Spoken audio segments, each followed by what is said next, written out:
લીધા છે, જે રોસ્ટ કરીને એનું ફાઇન પાવડર બનાવી લીધું છે. 1 કપ ડેસિનેટેડ કોકોનટ પાવડર છે, જે હું રોસ્ટ કરી લીધું છે 2 મિનિટ માટે. 2 ચમચા કાજુ છે, 2 ચમચા બદામ છે.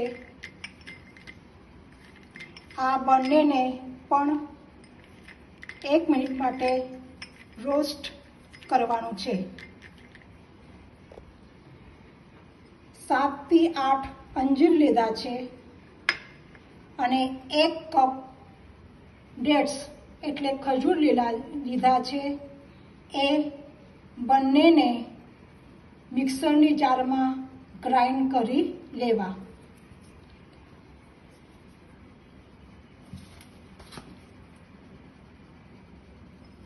આ કદ્દુના બીજ છે 1 ચમચી, ખરબૂજના બીજ છે 1 ચમચી, સૂરજમુખીના બીજ છે 1 ચમચી. આ બધા એની સાથે મિક્સ કરી દેવા. અને ગાર્નિશિંગ માટે પિસ્તાની કતરણ અને ખસખસ લીધી છે.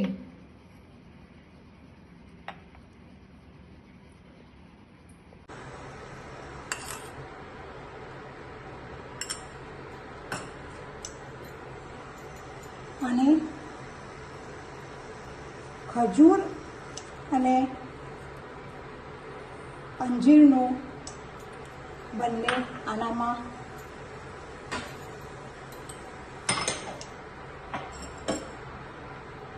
શેકી લેવા માવો. અંજીરનો અને ખજૂરનો માવો અંદર શેકી લેવા.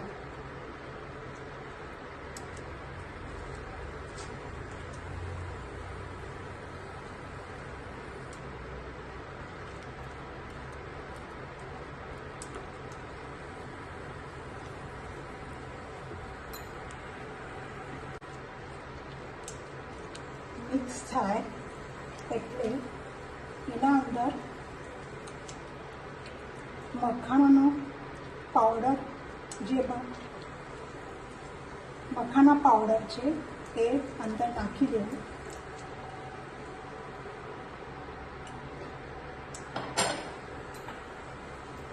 એ સરખું કરી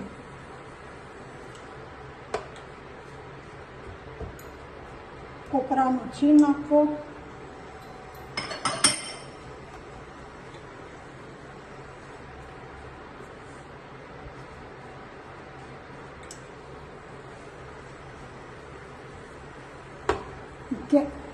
ગેસ બંધ કરી દેવો.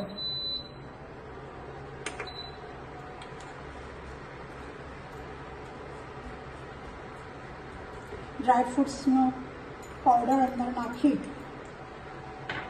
બધા બીજ અંદર નાખી દેવાના.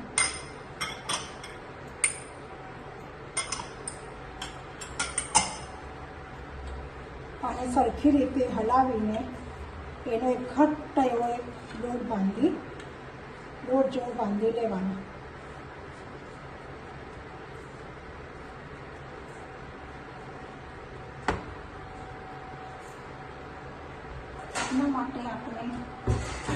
એના માટે આપણે મોટી થાળી જોઈએ.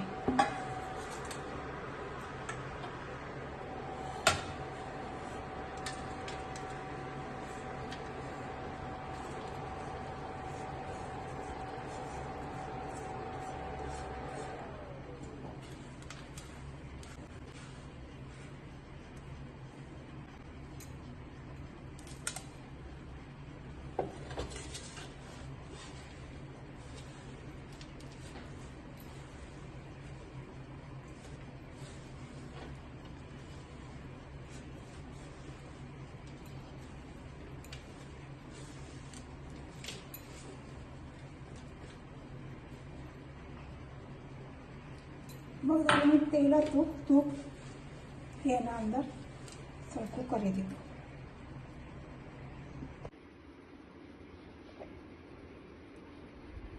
મખાના રોલ તૈયાર થઈ ગયા છે. Thank you.